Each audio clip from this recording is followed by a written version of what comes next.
अंधे हो, दिखाई नहीं देता? तुम्हारी इसी हरकतों की वजह से ना शर्म आती है मुझे। लो और चाटो इसे। क्या बेशरम बेहया आदमी, ले अपनी जुबान से चाट कर आइसक्रीम को साफ कर, वरना तेरी ये जो लंबी जुबान है ना खींच कर तेरे हाथ में दे दूंगी। और शगुन, मैंने ये सब जानबूझकर नहीं किया। मुंह बंद। जितना बोला गया है बस उतना कर। गरीब कंगाल भिखारी आदमी, मेरे 20 लाख के सैंडल का सत्यानाश कर दिया। इसकी कीमत तो तू जिंदगी भर चुका नहीं सकता, तो क्यों ना मुझे थोड़ा एंटरटेनमेंट कर दे। जेब को ना सही, एटलीस्ट दिल को तो थोड़ा सुकून मिले। चलो चलो एंटरटेन करो। देखो शगुन, मेरी गलती तो नहीं है, लेकिन फिर भी मैं तुमसे सॉरी बोल देता हूँ।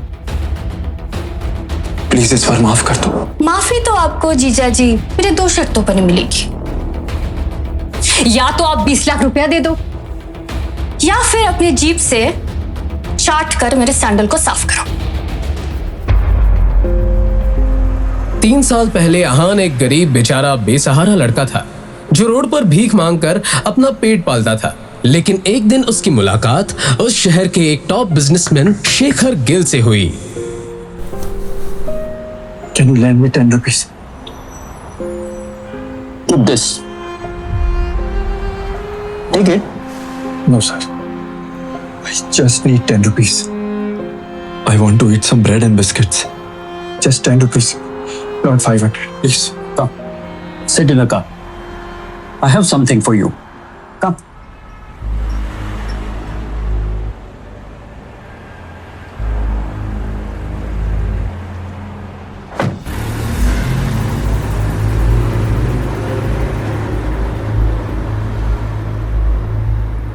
शेखर ने अहान की पिछली जिंदगी के बारे में कई बार सवाल किया, लेकिन अहान ने कभी एक शब्द नहीं कहा, क्योंकि वो जानता था कि जिस दिन उसका सच शेखर या गिल मैंशन के दूसरे लोगों को पता चलेगा, वो उसे हाथ पैर जोड़कर अपने घर से जाने के लिए उससे भी भीख मांगने लगेंगे। ऐसे में अहान अपने सर से ये छत बिल्कुल भी नहीं जाने देना चाहता था। वहीं जब शेखर गिल ने अपनी एक लौती बेटी शनाया की शादी अहान से करवा दी, तो उसकी जिंदगी और भी बदतर हो गई। 2 रुपए की तुम्हारी औकात नहीं है और तुमने शगुन की 20 लाख की सैंडल का सत्यानाश कर दिया। अब मैं क्या करूं? बताओ आखिर कब तक कैसे मैं तुम्हारी हरकतों का हर्जाना भरती रहूंगी? फिलहाल तो मैं शगुन को 20 लाख देकर तुम्हें बचा रही हूँ, और ये मेरा तुम पर एक एहसान है जिसे तुम्हें सही वक्त आने पर मेरे तरीके से चुकाना होगा। शनाया अपने गरीब पति अहान से हद से ज्यादा नफरत करती थी। शनाया ने अपने पापा शेखर गिल की शर्तों के आगे मजबूर होकर उस रात अहान के साथ 7 फेरे तो ले लिए, लेकिन इन 7 फेरों की रात के बाद उसने अहान पर जो जुल्म किए, उसे सुन आपकी भी रूह कांप जाएगी। यही वजह थी कि अहान शनाया की आहट से भी डरता था, लेकिन फिर भी वो गिल मेंशन की छत छोड़कर कहीं नहीं जाना चाहता था। गिल मेंशन में सिर्फ शनाया और शगुन ही नहीं, बल्कि उसकी माँ यामिनी गिल भी अहान को ऐसे दुत्कारती थी जैसे दरवाजे पर खड़े किसी गली के कुत्ते को दुत्कार रही हो। आहान साहब, कलेक्टर साहब, मर गया ये आदमी। जब से शेखर इसे घर में लेकर आए इसने दिमाग में डंप कर दिया है। यार किसी को मारने की सजा ना होना तो ये पहला खून होगा मेरी लाइफ का। क्या हुआ माँ? आपके कपड़े मैंने टाइम पर धोकर सुखा दिए थे। सत्यानाश हो तेरा भिखारी। ये देख क्या किया तूने मेरी साड़ी का। जब काम पर होता है कम से कम उस वक्त तो अपनी चटोरी जुबान को लगाम दिया कर। मेरे कपड़े सुखाने गया था ना, उस वक्त चाय पीने की क्या जरूरत थी? नीचे आकर भी तो चाय पी सकता था ना तू।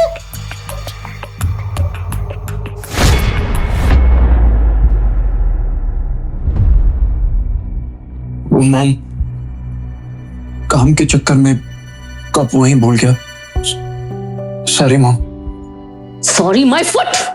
क्या करूं तेरी सॉरी का? अचार डालूं मैं? इस बार तेरी गलती की ऐसी सजा दूंगी ना मैं, तेरी रूह तक कांप जाएगी। अगली गलती करने से पहले तू 100 बार सोचेगा। भारत के सबसे अमीर घराने में आहान जैसे गरीब बेसहारा लड़के की शादी शनाए के पापा शेखर गिल की वजह से तो होगी। इस शादी ने आहान को धरती पर ही नरक के दर्शन करा दिए थे, जहां एक तरफ आहान को उसकी पत्नी शनाए गिल बिल्कुल पसंद नहीं करती थी, तो वहीं दूसरी ओर उसकी सास यामिनी भी उसे दिन रात गालियां देती। ये सब झेलना तो आहान के लिए रोजाना की बात हो गई थी, लेकिन आज जो आहान के साथ होने वाला था वो उसके लिए किसी भयानक सपने से कम नहीं था। आहान, आहान, कहाँ मर गया ये आदमी? चिल्ला चिल्ला के मेरे गले से खून निकलवा देगा ये कामचोर निठल्ला। क्या हुआ मॉम, आपको कुछ चाहिए था? ये देख, शनाया अपना लंच बॉक्स घर पर ही भूल गई है। वो अपनी डाइट को लेकर बहुत स्ट्रिक्ट है, बाहर का कुछ भी नहीं खाएगी, तो अपनी जिराफ जैसी टांगों से जल्दी से दौड़ता हुआ जा। शनाए के लिए इस तरह लंच भूल जाना रोजाना की बात थी।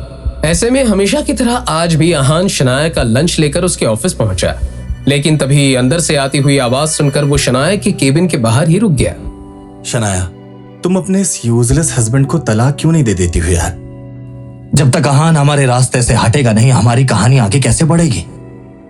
मैं तो शादी के पहले दिन से आहान को तलाक देना चाह रही हूँ, पर वो डिवोर्स पेपर्स पर साइन ही नहीं करता। मुझे समझ ही नहीं आता कि उससे पीछा छूटेगा कैसे मेरा। शनाया, तुम परेशान मत हो, मैं कोई दूसरा रास्ता ढूंढ लूंगा। फिलहाल तुम ये सोचो कि 100 करोड़ रुपए कहां से आएंगे। अगर रुपयों का इंतजाम नहीं हुआ ना, तो सारे इन्वेस्टर्स भाग जाएंगे। तुम्हारे दादा का सपना, ये किल का ऑपरेशन डूब जाएगा। मुझे कुछ समझ में नहीं आ रहा है कि 100 करोड़ रुपए मैं कहां से लाऊंगी। शनाया, मेरे दादा की बनाई इस कंपनी को मैं हर हाल में बचाना चाहती हूँ। केबिन के बाहर खड़ा आहान ये सब बातें सुन रहा था। उसने अचानक से दरवाजा खोला तो देखा कि देव उसकी पत्नी शनाए के करीब उसके कंधे पर हाथ रख के खड़ा है। हान, तुम्हें तमीज कब आएगी? बिना दस्तक दिए आ गए तुम ना एक बात मेरी कान खोलकर सुन लो। मेरा पति होने का जो भ्रम है ना तुम्हारे अंदर, उसे तोड़ दो तुम। तुम्हारी औकात ना मेरी जूती की नोक के बराबर भी नहीं। आइंदा से अगर मेरे केबिन में बिना मेरी इजाजत के आए ना, तो जान से मार दूंगी तुम्हें। Security, security, yes ma'am. इस आदमी को बाहर लेकर जाओ। मैं तो बस आई सेड गेट आउट। चलिए सर।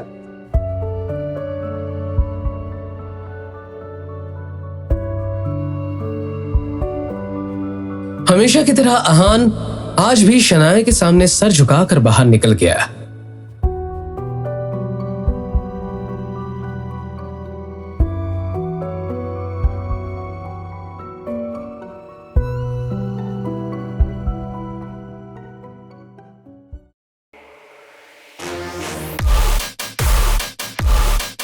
वक्त आ गया है, काम शुरू कर दो। उसकी कॉल के तुरंत बाद शनाए के फोन पर एक नोटिफिकेशन आया, जिसे देखकर वो हैरान हो गई। ये कैसे हो सकता है? वो आहान जो अपने 5 रुपए की चाय के पैसे भी मुझसे मांगता था, उसने मेरे अकाउंट में 100 करोड़ रुपए ट्रांसफर कर दिए। उस भिखारी के पास इतने पैसे आ कहां से सकते हैं? कहीं उसने कोई डाका तो नहीं डाल दिया? अगर ये पैसे चोरी किए हुए तो मैं फंस सकती हूँ। 100 करोड़ रुपए जैसी भारी रकम अपने खाते में देख शनाए के हाथ पैर फूलने लगे।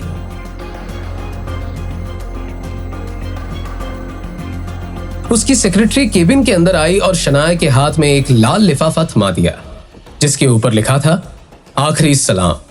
शनाए ने जैसे ही वो लिफाफा खुला, वो उसके अंदर रखे पेपर पढ़कर सर से पैर तक हिल गई। एकाएक उसके चेहरे पर ऐसे भाव आ गए जैसे उस एक लाल लिफाफे ने उसकी पूरी जिंदगी उजाड़ दी हो।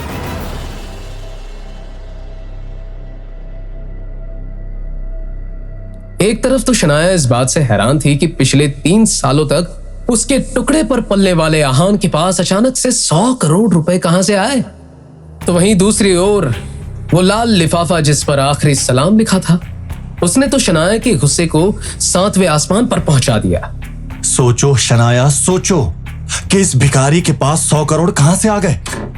मुझे नहीं पता देव कि आखिर आहान की हकीकत क्या है। अब तो मुझे भी जानना है कि उस भिखारी आहान का सच क्या है, जो वो पिछले 3 सालों से मुझसे और मेरे पापा से छुपा रहा है। इन्हीं सब सवालों के जवाब जानने के लिए शनाया बार बार आहान को फोन कर रही थी, लेकिन आहान हर बार उसका कॉल काट देता। आहान के इस बदले बर्ताव से शनाया को गहरा झटका लगता है। आखिर क्यों किया आहान ने शनाया के साथ ऐसा धोखा? और आहान, अगर वो पहले से ही था इतना अमीर, तो इतने सालों से ससुराल में गरीब बनकर क्यों रह रहा था?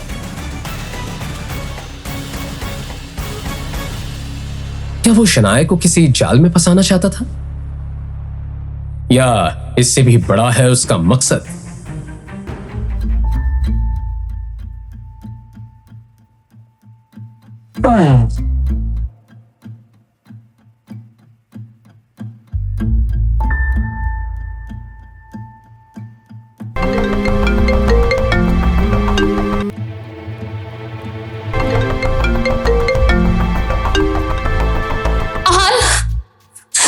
ये सब मैं पिछले 10 घंटे से तुम्हें फोन कर रही हूँ, हो कहां पर तुम? और एक बात बताओ, ये 100 करोड़ रुपए तुम्हारे पास आए कहां से? बस बहुत हुआ शनाया, आखिर तुम चाहती क्या हो?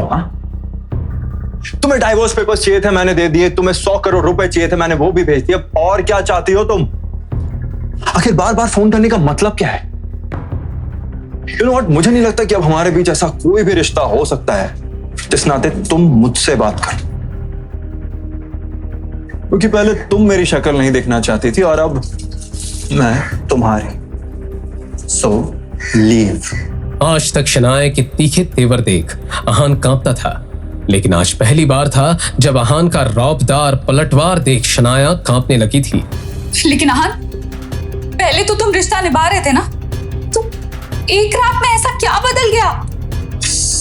तुम जिस रिश्ते की बात कर रहे हो ना, पति पत्नी का नहीं, बल्कि एक नौकर और एक मालिक का था। तुमने और तुम्हारे घर वालों ने मुझे पालतू कुत्ता बना के रखा, और अब जब तुम्हें पता चल गया है कि मैं तुमसे लाख गुना ज्यादा अमीर हूं, तो तुम चाहती है कि मैं तुम्हारे पास वापस आ जाऊं। रियली? ठीक है, मुझे सिर्फ इतना बताओ कि 100 करोड़ रुपए तुम्हारे पास आए कहां से? अब तुम तुम्हारी जिंदगी इतने अच्छे से चल रही है, तो बार बार एक तरीके के सवाल करके उसे खराब क्यों करना चाहती हो तुम? एंड बाय द वे, जाओ और अब ऑफिस के कैबिन में छिप छिप कर नहीं, खुले आसमान के नीचे अपने उस आशिक देव के साथ अय्याशी करो। हाँ, मैं जानता हूं कि एक बार हम दोनों को साथ में मिलना होगा कोर्ट में पेश होने के लिए, क्योंकि तभी हमारा डाइवोर्स हो पाएगा और ये हमारी आखिरी मुलाकात होगी, और उसी दिन तुम्हें तुम्हारे सारे सवालों के जवाब मिल जाएंगे। Do you get that? ठीक है, अगर तुमने ऐसा सोचा है ना, तो ऐसा ही सही, लेकिन कल सबसे पहले ऑफिस आकर मिलो मुझसे, उसके बाद हम जाएंगे कोर्ट। इतना तो तुम कर ही सकते हो ना मेरे लिए। ठीक है, कल सुबह तुमसे मिलता हूं। शनाया का आज का दिन बहुत खराब था। ऐसे में वो शाम परिवार के साथ बिताना चाहती थी। यही सोच रात में शनाया पूरे परिवार के साथ डाइनिंग टेबल खाना खाने के लिए बैठी। इसी दौरान शनाया के पापा शेखर गिल खाना लेकर आए और टेबल पर सेट करना शुरू कर दिया। शनाया ने पहली बार अपने पापा को इतना काम करते हुए देखकर कहा, पापा, घर में नौकर नहीं है क्या? आप क्यों ये सब कर रहे हैं? बैठिए ना, हमारे साथ खाना खाइए। कंपनी से रिटायरमेंट लेने के बाद से ये काम मैं रोज करता हूं। आज किया तो उसमें क्या बात है? वो बात अलग है क्या तुम पहली बार रूम से निकलकर यहां खाना खाने आई हो, वरना तुम्हें ये भी पता नहीं होगा इन 3 सालों में मेरी जिंदगी किचन से किचन में ही कट रही है।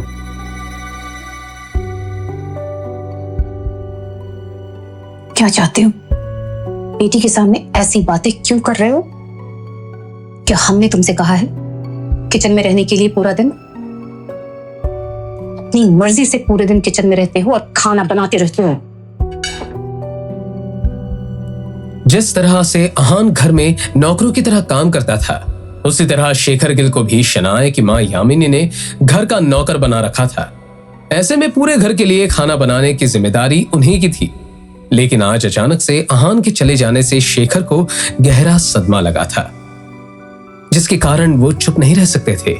उन्होंने पहली बार अपना गुस्सा दिखाते हुए कहा, हाँ, मैं अपनी मर्जी से किचन में रहता हूं। यहां बाहर तो चुगलियों के अलावा कुछ नहीं होता है। तुम मां बेटी का सिर्फ एक ही लक्ष्य है, ना खुद खुश रहना, ना आहान को और मुझे रहने देना। हर बात गलत, बदतमीजी से पेश आना, इंसान को इंसानी ना समझना।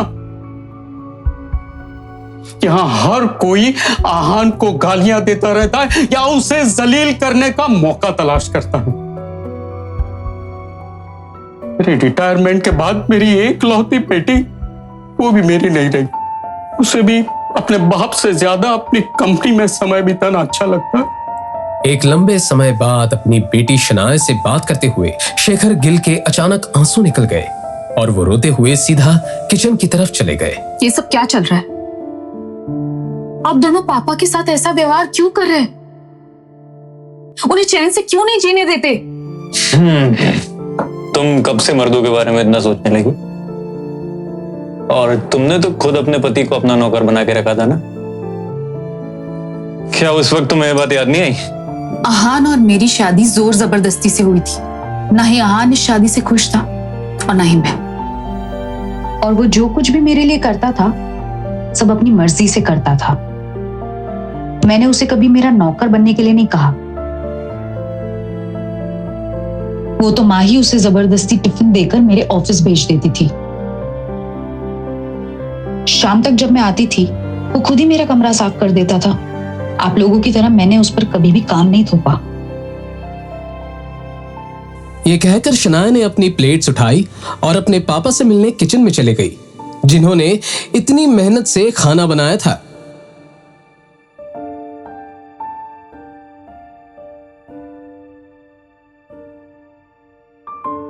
पापा,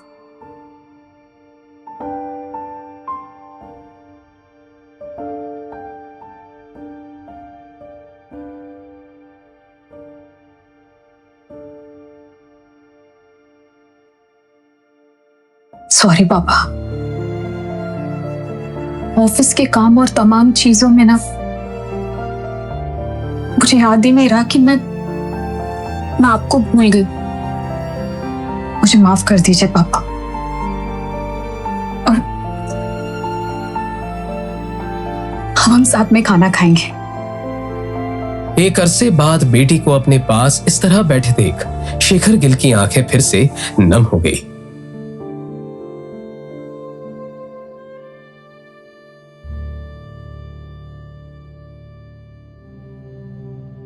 मैम, आपको बहुत टाइम लग गया आने में। अब तक तो सारे बोर्ड मेंबर्स आ चुके हैं।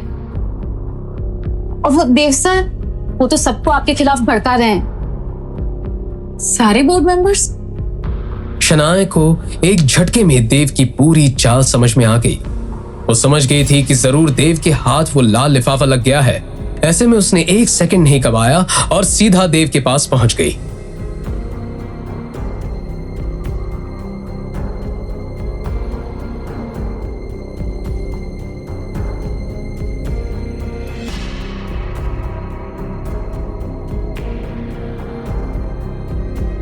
क्या मैं ये जान सकती हूँ कि तुमने बोर्ड मेंबर्स को यहाँ क्यों बुलाया? और प्यार के नाम पे पीठ में छुरा घोंपने की कौन सी ये चाल चल रहे हो तुम? देखो शनाया, बोर्ड मेंबर तुम पर या मुझ पर कितना भी क्यों न चिल्लाएं, लेकिन समय समय पर उन्होंने हमेशा हमें सपोर्ट किया है। और आज जब कंपनी को इतनी बड़ी डील मिल गई तो क्या तुम उन्हें भूल जाओगी? नहीं ना। ये सुनकर शनाया हैरान हो गई। उसे समझ नहीं आ रहा था कि राजज़ादा कंपनी के साथ हुई डील के बारे में देव को कैसे पता चला। उसने तो किसी से इस बारे में बात नहीं की। तभी उसे समझ आ गया कि उसके ऑफिस में ही कोई है जो सारी खबरें देव तक पहुंचाता है। मैंने तुम्हें कभी अकेला नहीं छोड़ा है शनाया। फिर ये तुम कैसे सोच सकती हो कि सिर्फ बोर्ड मेंबर से तुम्हें ही बात करनी पड़ेगी? हम दोनों मिलकर बात करेंगे ना। आखिर इस गिल कॉर्पोरेशन में मेरा भी तो कुछ हक बनता है। देव की ये बात सुनते ही शनाया को यकीन हो गया कि देव के हाथ वो लाल लिफाफा लग चुका है। ऐसे में वो अब देव के हाथों की कठपुतली है। लेकिन फिलहाल उसने देव की बातों का कोई जवाब नहीं दिया और सीधा बोर्ड मेंबर से बात करने चली गई। गुड जॉब, बहुत ही शानदार काम किया है तुमने। इसके लिए तुम्हें बहुत अच्छा इनाम भी मिलेगा। बस इसी तरह गिल कॉरपोरेशन की सारी खबरें मुझे देते रहो, फिर एक दिन तुम और मैं मिलकर इस कंपनी पर राज करेंगे।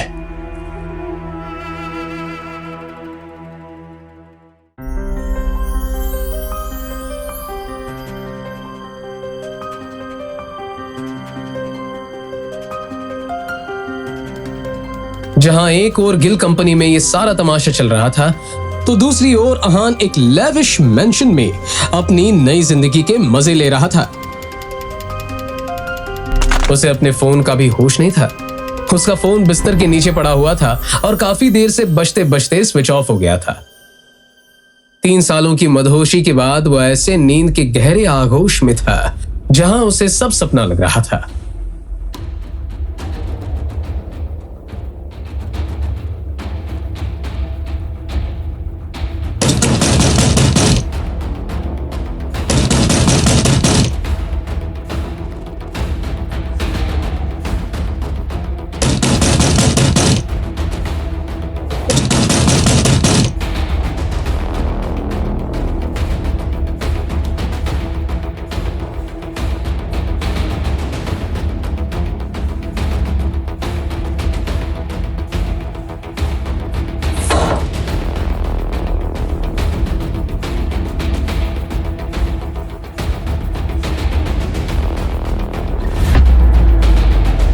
तुम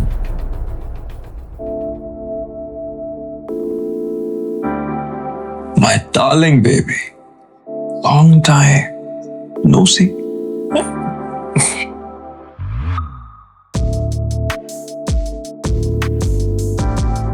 Let's go.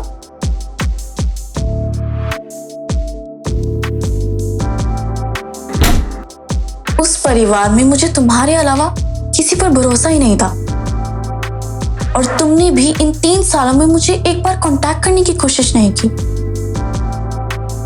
उन्हें भरोसा भी तो सिर्फ तुम पर है, इसीलिए तुम अपने एक लौते वारिस को बेघर कर उन्होंने अपना सारा बिजनेस तुम्हारे हाथों में दे दिया। एंड यू नो व्हाट, ये जानकर मुझे बहुत खुशी होती है कि तुमने उनका बिजनेस बहुत अच्छे तरीके से संभाल रखा है। वो उनका नहीं, तुम्हारा बिजनेस है, क्योंकि अगर कमान मेरे हाथ में है तो पक्का उसकी आखिरी छोर तुम तक ही जाएगी। सामने बैठी नताशा की ये बात सुनकर अहान चौंक उठा और उसने कहा, सच बताओ नताशा, डैड बिना किसी शर्त के मान गए या तुम उन्हीं की शर्त को मेरे पास ऑफर लेकर आई? क्योंकि अगर ऐसा है तो दरवाजा सामने है, तुम दफा हो जाए यहां से, क्योंकि मैं उनकी बात कभी नहीं मानूंगा। फिर चाहे वो मुझे जिंदा मार दे या मुझे दर दर भीख मांगने पर मजबूर कर दे। शांत हो जाओ अहान। और क्या शिनाया गिल के घर नर्क जैसे 3 साल बिताकर अभी तुम्हारा मन नहीं भरा, जो अभी भी डैड के सामने अकड़ दिखाने पर अड़े हो? वैसे भी तुम जानते हो कि डैड इतनी आसानी से नहीं मानते। फिलहाल उन्होंने गिल कॉर्पोरेशन को एक नया काम देने की कोशिश की है। शायद इसी बहाने वो शिनाया और तुम्हें एक बार फिर एक साथ खड़ा करना चाहते हैं। अब मैं नहीं जानती कि इसके पीछे उनकी कौन सी नई चाल है, क्योंकि वो शिनाया को पसंद तो नहीं करते हैं, लेकिन फिर भी तुम्हारी शादी को बचाने की कोशिश कर रहे हैं। नताशा का अहान के परिवार के साथ क्या रिश्ता था ये कोई नहीं जानता था। हाँ, लेकिन ये सच था कि नताशा अहान के पापा को सारी दुनिया के सामने डैड कहकर ही बुलाती थी, जिसके चलते जब भी नताशा की कोई तस्वीर अहान के परिवार के साथ छपती तो देश ही नहीं बल्कि विदेशों में भी उसके रायज़ादा परिवार के नाजायज औलाद होने की अफवाहें तूल पकड़ने लगती। वहीं अब अहान के एक बार फिर से रायज़ादा परिवार में लौटने की खबर ने पूरे देश की इकोनॉमी को हिला दिया था। हर कोई हैरान था कि 3 साल पहले लापता हुआ रायज़ादा परिवार का बेटा आखिर इस तरह अचानक कैसे लौट आया। सच जरा सा अलग है नताशा। एक्चुअली शनाया की बहन और उसकी मम्मी की गालियों को सुन सुनकर मेरा पेशेंस लेवल जो है वो बहुत बढ़ गया, और उनके दिल में मेरे लिए नफरत और गुस्सा है, ये बहुत क्लियर है। लेकिन मुझे इससे कोई शिकायत नहीं। एक बात याद रखना, मैं तुम्हारे और डैड की जाल में नहीं फंसने वाला। लेकिन अगर तुम लोगों ने मेरे ऊपर कोई दबाव बनाने की कोशिश की ना, देन ट्रस्ट में इस बार मैं इतनी दूर चला जाऊं कि पूरी दुनिया की पुलिस मेरे पीछे लगा लोगी ना तो भी मुझे ढूंढ नहीं पाओगी। मैं जानती हूँ, तुम अपने डैड की असलियत भी जानते हो और इस कंपनी की जरूरत भी। लेकिन अगर पावर चाहिए तो आजादी के साथ साथ जिंदगी के कुछ सच से भी समझौता करना पड़ेगा। नताशा, फिलहाल मैं इस मुद्दे पर कोई बात नहीं करना चाहता, क्योंकि जब भी ये सारी बातें होती हैं मुझे डैड की बेवफाई याद आ जाती है जो उन्होंने मेरी माँ के साथ की थी, जिसका नतीजा बस हाँ, बहुत बोल चुके हो तुम। सच वो आग है जिसके भी हाथ पे रखो वो चिल्लाएगा ही। खैर तुम ये सब छोड़ो, जो प्लान मैंने तुम्हें बोला है उसे एक्टिवेट करो बहुत जल्दी। गिल कॉर्पोरेशन को अपने हाथ में लेने का वक्त आ गया है। आहान अभी नताशा को शनाए की कंपनी को लेकर अपनी अगली चाल बताता ही है कि उसी वक्त नताशा के फोन पर एक मैसेज आया। उसे किसी ने वीडियो मैसेज भेजा था। डाउनलोड करके वीडियो देखा तो सीसीटीवी वीडियो में गिल कॉर्पोरेशन के कॉन्फ्रेंस रूम में सभी बोर्ड मेंबर्स बैठे हुए नजर आ रहे थे। आहान, लो आ गया तुम्हारा पैगाम। अब शुरू करते हैं अपना मिशन शनाया। ध्यान से नताशा, क्योंकि एक भी गलती हम पर उल्टी पड़ सकती है। अगर मेरे सामने आने से पहले मेरा राज सबके सामने खुल गया तो सब कुछ बर्बाद हो जाएगा। किल भी हाथ नहीं आएगा और राज ज्यादा भी डूब जाएगा। तो थोड़ा संभल कर। All the best. आहान की बात सुनकर नताशा उसके कमरे से बाहर आ गई। बाहर निकलते ही उसने एक नंबर डायल किया।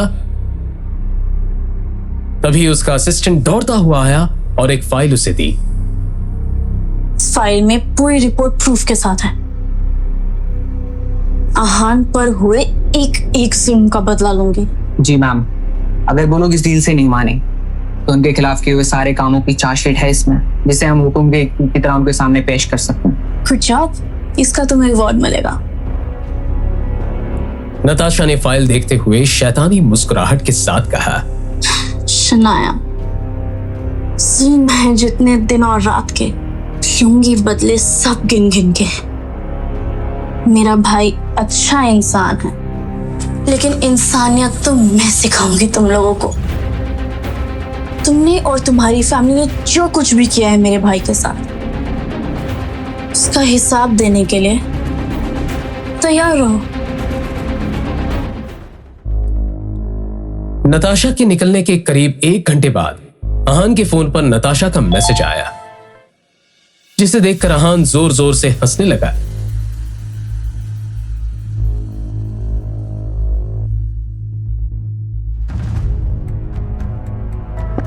अब आएगा खेल का मजा। Natasha, you are great. अपने शिकार को काबू में करना मैंने ही तो तुम्हें सिखाया था, तो उम्मीद करता हूं गलती नहीं करोगी। तभी आहान के फोन की रिंग बजने लगी। उसने देखा कि शनाया का भाई शौर्य उसे कॉल कर रहा था। उसने कॉल रिसीव करते ही कहा, बोलो शौर्य, अब तुम्हें क्या चाहिए? जब से मुझे पता चला ना कि तुमने मेरी बहन के अकाउंट में 100 करोड़ रुपए ट्रांसफर किए, मुझे ना नींद नहीं आ रही है।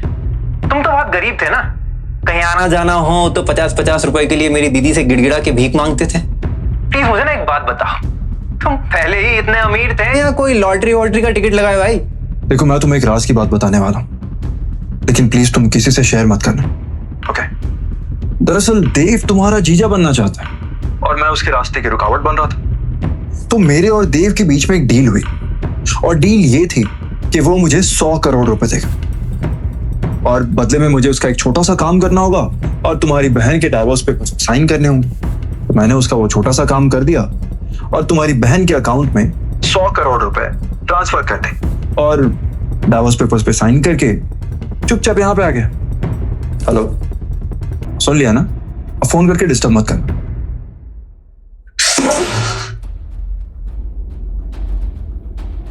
वहीं दूसरी तरफ नताशा अपने साथ आए 2 गार्ड के साथ गिल कॉर्पोरेशन के ऑफिस में एंटर हुई। नताशा ने तुरंत कॉन्फ्रेंस रूम का दरवाजा खोला और अंदर आते हुए फाइल खोलकर उसमें एक एक पेपर निकालते हुए बोर्ड मेंबर्स के हाथ में पकड़ा दिया। उन पेपर्स को देखते हुए बोर्ड मेंबर्स के होश उड़ गए। जब शनाया ने पेपर को पढ़ा तो बहुत ही हैरानी के साथ बोली, नहीं, ऐसा नहीं हो सकता। आहान ऐसा नहीं कर सकता। आहान को जितना तंग तुमने किया है अब उसका हिसाब चुकाना पड़ेगा। उस पेपर में क्या लिखा था जिससे सभी के होश उड़ गए? क्या आहान शनाया को बर्बाद करना चाहता था या उसे सबक सिखाने के लिए ये सब कर रहा है? आहान और नताशा दोनों साथ मिलकर गिल परिवार के खिलाफ क्या प्लान बना रहे हैं? और आखिर क्या है आहान की हकीकत? आहान के पापा आखिर कौन है और वो उनसे इतनी नफरत क्यों करता है? और अगर आहान इतना अमीर था तो शनाया के साथ 3 सालों तक गरीब बनकर क्यों रहा? और क्यों खा रहा था शनाया, यामिनी और शगुन की इतनी गंदी गंदी गालियां? और आखिर उस लाल लिफाफे में ऐसा क्या था जिसे देखकर सर से पैर तक कांपने लगी थी शनाया?